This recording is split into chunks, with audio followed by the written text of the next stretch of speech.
আসসালামু আলাইকুম। প্রিয় দর্শক, শুভ সকাল। স্বাগত জানাচ্ছি আমার দেশের আজকের লিড নিউজে। আপনাদের সাথে আছি আমি তাহমিনা তাসির। আজকের লিড নিউজটি শিরোনাম: কমছে গ্যাসের উৎপাদন, গভীর হচ্ছে সংকট। রিপোর্টটি লিখেছেন এম এ নোমান।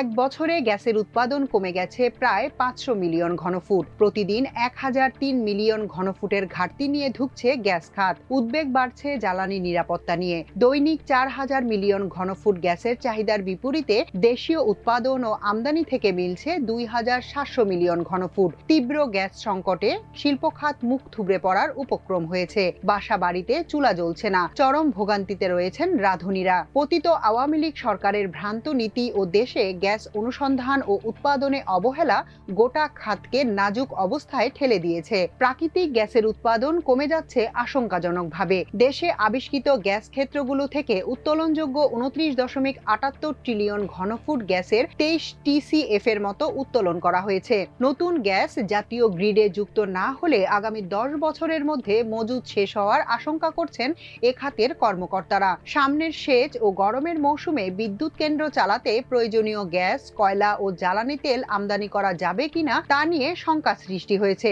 পাশাপাশি বিদ্যুৎ ও জ্বালানি খাতে প্রায় 72,000 কোটি টাকার ভর্তুকি ও 40,000 কোটি টাকার দেনা নিয়ে বিপাকে পড়েছে সরকার। গ্যাস সরবরাহ করতে না পারায় বেশ কয়েকটি বিদ্যুৎ কেন্দ্র বন্ধ হয়ে গেছে। এই সময়ে বিদ্যুৎ সংকটও তীব্র হবে এমন আশঙ্কা করছেন বিদ্যুৎ ও জ্বালানি বিশেষজ্ঞরা। জ্বালানি বিভাগ ও পেট্রোবাংলার কর্মকর্তারা জানিয়েছেন, নিজস্ব উৎপাদন বন্ধ রেখে বিশেষ গোষ্ঠীকে সুবিধা দিতে অতিমাত্রার আমদানি নির্ভরতা দেশকে জ্বালানি ঝুঁকিতে ফেলেছে।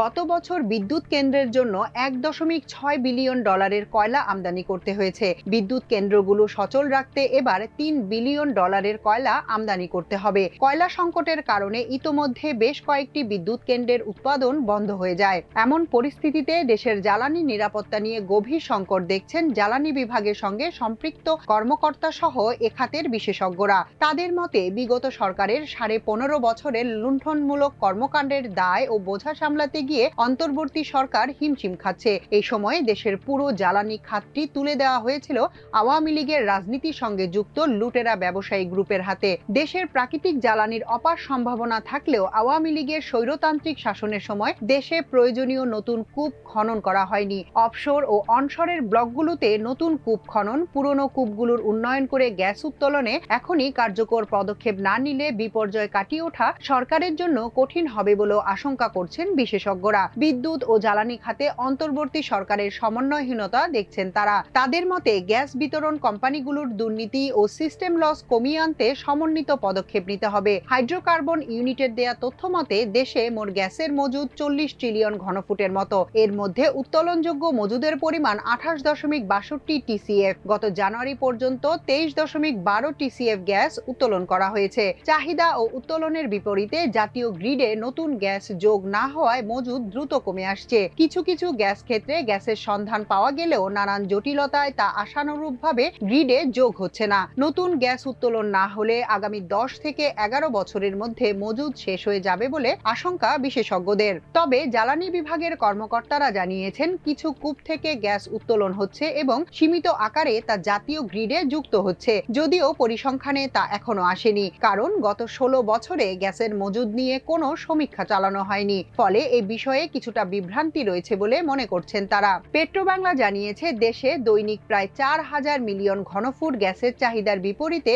নিজস্ব উৎপাদন ও আমদানি করা এলএনজি থেকে 2700 মিলিয়ন ঘনফুট গ্যাস সরবরাহ করা হচ্ছে। প্রতিদিন ঘাটতি থাকছে প্রায় 1300 মিলিয়ন ঘনফুটের মতো। এই ঘাটতির পরিমাণ দিন দিনই বাড়ছে। এতে গ্যাস ভিত্তিক বিদ্যুৎ কেন্দ্রগুলো বন্ধ রাখতে হচ্ছে। গত 1 ফেব্রুয়ারি সবগুলো গ্যাস ক্ষেত্র থেকে 1911 মিলিয়ন ঘনফুট গ্যাস উত্তোলন করে জাতীয় গ্রিডে দেওয়া হয়েছে। 15 ফেব্রুয়ারি তা কমে দাঁড়িয়েছে 1870 মিলিয়ন ঘনফুট। 15 দিনের ব্যবধানে তত্ত্বাবধানে গ্যাসের উৎপাদন কমেছে ৪১ মিলিয়ন ঘনফুট। হাইড্রোকার্বন ইউনিটের প্রতিবেদন থেকে জানা গেছে, শুরুতে হবিগঞ্জের বিবিয়ানা গ্যাস ক্ষেত্রের প্রাথমিক মজুদ ধরা হয়েছিল ৮,৩৮৩ বিলিয়ন ঘনফুট, যাতে উত্তোলনযোগ্য মজুদ ছিল ৫,৭৫৫ বিসিএফ। ইতোমধ্যেই ৬,০০০-এর বেশি বিসিএফ গ্যাস উত্তোলন করা হয়েছে বিবিয়ানা থেকে। তবে উন্নয়নের ফলে এখানে উত্তোলনযোগ্য গ্যাসের মজুদ কিছুটা বাড়ছে বলে ধারণা করছেন সংশ্লিষ্টরা। এই গ্যাস ক্ষেত্রটি সহ এ অঞ্চলের ৩টি গ্যাস ক্ষেত্র পরিচালনার দায়িত্বে রয়েছে মার্কিন কোম্পানি শেভরন। শেভরনের অপর দুটি গ্যাস ক্ষেত্রের মজুদও এখন শেষ পর্যায়ে এসে পৌঁছেছে বলে জানিয়েছে hydrocarbon unit. Bangladesh petroleum exploration and production company BAPEX, Bangladesh gas field company limited BGFCL ও Sylhet gas field company SGFL পরিচালিত গ্যাস ক্ষেত্রগুলো থেকে গ্যাস উৎপাদনও কমে এসেছে। সংশ্লিষ্টদের মতে, দেশে আবিষ্কৃত ২৯টি গ্যাস ক্ষেত্রের মধ্যে ২০টি থেকে মজুদকৃত ২৯.৭৮ টিসিএফ গ্যাসের ২০.৩৩ টিসিএফ উত্তোলন শেষ হয়েছে। বিগত সরকারের ১৫.৫ বছরের শাসনামলে দেশে নতুন করে গ্যাস ক্ষেত্র আবিষ্কারের কার্যকর উদ্যোগ না নিয়ে উচ্চ মূল্যের তরলীকৃত প্রাকৃতিক গ্যাস এলএনজি আমদানিতে বেশি আগ্রহ দেখায়। বিশেষজ্ঞরা বলছেন, ঘাটতি চাহিদা মেটাতে নিজেদের সার্বভৌম সম্পদ উত্তোলনের ব্যবস্থা না করে আমদানির দিকে ঝুঁকে পড়ায় দিন দিন ঝুঁকিপূর্ণ হচ্ছে অর্থনীতি ও বাণিজ্য খাত। ২০১৭ সালের আগ পর্যন্ত দেশে কোনো গ্যাস আমদানি করতে হয়নি। ২০১৮ সাল থেকে ঘাটতি পূরণে শুরু হয় এলএনজি আমদানি। গত ৭ বছরে জ্বালানি আমদানি করতে গিয়ে পেট্রোবাংলা ১ লাখ কোটি টাকার বেশি ব্যয় করে এখন লোকসানি প্রতিষ্ঠানে পরিণত হয়েছে। জ্বালানি বিশেষজ্ঞরা আমদানি নির্ভরতা কমিয়ে দেশের অফশোর ও অনশোরে নতুন কূপ খননের পরামর্শ দিলেও সরকার এলএনজি আমদানিতেই বেশি আগ্রহ দেখায়। বাংলাদেশ মিয়ানমারের কাছ থেকে ২০১২ সালে ও ভারতের কাছ থেকে ২০১৪ সালে বঙ্গোপসাগরের অংশ বুঝে নিলেও সেখানে তেল গ্যাস অনুসন্ধানের কার্যকর পদক্ষেপ নেয়নি। যদিও মিয়ানমার তাদের সমুদ্র এলাকায় গ্যাস পেয়েছে, বাংলাদেশ সেখানে অনুসন্ধানের উদ্যোগ না নিয়ে এলএনজি আমদানিতেই বেশি সক্রিয় ভূমিকা রাখে। এক্ষেত্রে সাবেক প্রধানমন্ত্রী শেখ হাসিনার জ্বালানি উপদেষ্টা ডক্টর তৌফিক এলাহি চৌধুরীকেই দায়ী করছেন বিশেষজ্ঞরা। তাদের মতে, ব্যক্তিগতভাবে লাভবান হতে দেশে নতুন গ্যাস ক্ষেত্রের আবিষ্কার না করে আমদানির দিকে ঝুঁকে পড়েন। বর্তমান জ্বালানি সংকটের জন্য উচ্চ মূল্যের এলএনজি আমদানিকে দায়ী করে জ্বালানি বিশেষজ্ঞরা জানিয়েছেন, দেশে উৎপাদিত স্বল্প মূল্যের প্রাকৃতিক গ্যাসের বিকল্প হিসেবে উচ্চ মূল্যের এলএনজি আমদানি করতে গিয়ে মূলত দেশের জ্বালানি খাতটিকে একটি টালমাটাল অবস্থায় নিয়ে গেছে। এখন অর্থের অভাবে আমদানি করা সম্ভব হচ্ছে না।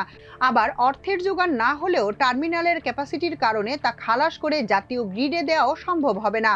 বর্তমানে এলএনজি সরবরাহে দুটি ভাসমান টার্মিনাল আছে। এই দুটি টার্মিনালের মাধ্যমে দৈনিক ৭ থেকে ৮০০ মিলিয়ন ঘনফুট এলএনজি খালাস করা যায়। নতুন টার্মিনাল স্থাপন না করা পর্যন্ত আমদানিও বাড়ানো যাবে না। কয়লা ভিত্তিক বিদ্যুৎ কেন্দ্রগুলোও বন্ধ হয়ে যাচ্ছে। কয়লা আমদানির বিল বকেয়া, ডলার সংকট, এলসি ও দরপত্র জটিলতার কারণে কয়লা আমদানিতেও সংকট দেখা দিয়েছে। নিজস্ব কয়লায় চালিত বড়পুকুরিয়া কয়লা বিদ্যুৎ কেন্দ্রে ৩টি ইউনিট মিলে সক্ষমতা ৫২৫ মেগাওয়াট। কয়লার অভাবে 2টি ইউনিট বন্ধ, আর একটি ইউনিট থেকে কিছু বিদ্যুৎ উৎপাদন হচ্ছে। আমদানিকৃত কয়লা চালিত মাতারবাড়ি বিদ্যুৎ কেন্দ্র, বাঁশখালী এসএস বিদ্যুৎ কেন্দ্র ও রামপাল বিদ্যুৎ কেন্দ্রের উৎপাদনও প্রায় বন্ধ রয়েছে। ডলার সংকট কাটিয়ে ও বকেয়া পরিশোধ করে নতুন করে কয়লা আমদানি করে এসব কেন্দ্রগুলো চালু করার আপাতত কোনো উদ্যোগও দেখা যাচ্ছে না। দ্রুত সমন্বিত পদক্ষেপ নিতে বলছেন জ্বালানি বিশেষজ্ঞরা। জ্বালানি বিশেষজ্ঞ অধ্যাপক এম শামসুল আলম বলেছেন, বিদ্যুৎ ও জ্বালানি সংকটে জাতীয় জ্বালানি নিরাপত্তা চরম বিপর্যয়ে পড়েছে। এতে জনগণের মৌলিক অধিকার বিপন্ন হওয়ার পথে। তিনি বলেন, বিগত সরকারের আমলে ২০১০ সাল থেকে ২০২৪ সাল পর্যন্ত এনার্জি তথা বিদ্যুৎ, তরল জ্বালানি, কয়লা, প্রাকৃতিক গ্যাস ও এলএনজি, এলপিজি এবং সৌর ও বায়ু বিদ্যুৎ সরবরাহে অন্যায় ও অযৌক্তিক তথা লুণ্ঠনমূলক ব্যয় হয়েছে। দায়িত্ব নেওয়ার পর অন্তর্বর্তী সরকারের ৬ মাসের বেশি পার হয়ে গেলেও এক্ষেত্রে সমন্বিত কোনো পদক্ষেপ দেখা যাচ্ছে না। জ্বালানি নিরাপত্তা নিশ্চিত করতে সরকারের প্রতি একগুচ্ছ পরামর্শ দিয়ে জ্বালানি খাতের এই বিশেষজ্ঞ বলেন, জ্বালানির আমদানি নির্ভরতা কমিয়ে আনতে হবে দ্রুত। নিজস্ব জ্বালানি উৎপাদনের দিকে নজর দিতে হবে ও দক্ষতা বাড়াতে হবে। যদিও এর ফল পেতে কিছুটা বিলম্ব হবে, তারপরেও বসে থাকার সুযোগ নেই। যেসব খাতে দুর্নীতি হয়েছে সেগুলো চিহ্নিত করে তা বন্ধে কার্যকর পদক্ষেপ নিতে হবে। কারণ বিগত সরকার দেশে জ্বালানি উৎপাদন সক্ষমতা না বাড়িয়ে প্রায় পুরোটাই আমদানি নির্ভর করেছে শুধুমাত্র লুটপাটের উদ্দেশ্যে। এ সরকারকে এখান থেকে বেরিয়ে আসতে হবে। দেশের স্থলভাগে, গভীর সমুদ্রে ও অগভীর সমুদ্রে দ্রুত গ্যাস অনুসন্ধানে মনোযোগী হওয়ার পরামর্শ দিয়েছেন বাংলাদেশ প্রকৌশল বিশ্ববিদ্যালয়ের সাবেক শিক্ষক এবং জ্বালানি ও টেকসই উন্নয়ন বিশেষজ্ঞ অধ্যাপক ডক্টর ইজাজ হোসেন। তিনি বলেন, এটা পরিষ্কার যে বিগত সরকার তাদের ব্যক্তিগত সুবিধার জন্য অতি উচ্চ মূল্যের এলএনজি ও তেল ভিত্তিক বিদ্যুৎ কেন্দ্র স্থাপন করেছে। নিজস্ব জ্বালানির ব্যবস্থা না করে জাতীয় চাহিদার তুলনায় অনেক বেশি বিদ্যুৎ কেন্দ্র স্থাপন করে গোটা খাতটিকে ঝুঁকিপূর্ণ অবস্থায় নিয়ে গেছে। এখান থেকে বেরিয়ে আসতে এলএনজি আমদানি কমিয়ে দেশের গ্যাসের অনুসন্ধান বাড়াতে জোরদার পদক্ষেপ নিতে হবে। পাশাপাশি জ্বালানি দক্ষতাও বাড়াতে হবে। তিনি বলেন, আমাদের এখন ধীরে ধীরে নবায়নযোগ্য জ্বালানির দিকে যেতে হবে। আমরা 3000 মেগাওয়াট পর্যন্ত বিদ্যুৎ এ খাত থেকে উৎপাদন করতে পারি। ক্যাপাসিটি চার্জ যাতে দিতে না হয় সে পথেও সরকারকে যেতে হবে। জ্বালানি নিরাপত্তা নিয়ে যা বলছেন উপদেষ্টারা। দেশের জ্বালানি নিরাপত্তার বিষয়ে বিদ্যুৎ, জ্বালানি ও খনিজ সম্পদ বিষয়ক উপদেষ্টা মোহাম্মদ ফাউজুল কবির খান আমার দেশকে বলেন, আপনারা সবাই জানেন আমরা কি অবস্থায় দেশের দায়িত্ব নিয়েছি। ব্যাংকগুলো থেকে সব টাকা লুট করে নেওয়া হয়েছে। বিদ্যুৎ ও জ্বালানি খাতে কি পরিমাণ অনিয়ম হয়েছে সেটাও আপনারা জানেন। আমরা সবগুলো বিষয় নিয়েই কাজ করছি। তিনি বলেন, জনজীবনের সবচেয়ে গুরুত্বপূর্ণ বিষয় হচ্ছে বিদ্যুৎ ও জ্বালানি খাত। জ্বালানি নিরাপত্তা নিশ্চিত করা ও জনগণের জন্য নিরবিচ্ছিন্ন বিদ্যুৎ সরবরাহের লক্ষ্যে আমরা কিছু কর্মপরিকল্পনা নিয়ে কাজ করছি। গ্যাস অনুসন্ধান ও উত্তোলনের পদক্ষেপ নিতেও সংশ্লিষ্ট প্রতিষ্ঠানগুলোকে নির্দেশনা দেওয়া হয়েছে। আশা করছি একটি ভালো ফলাফল আমরা পাব। এখনকার মতো এ পর্যন্তই। প্রিয় দর্শক, সবাই ভালো থাকুন, সুস্থ থাকুন, থাকুন আমার দেশের সঙ্গে। চ্যানেলটি ভালো লাগলে সাবস্ক্রাইব করুন, লাইক, শেয়ার ও ফলো করুন আমাদের ফেসবুক পেজ। আল্লাহ হাফেজ।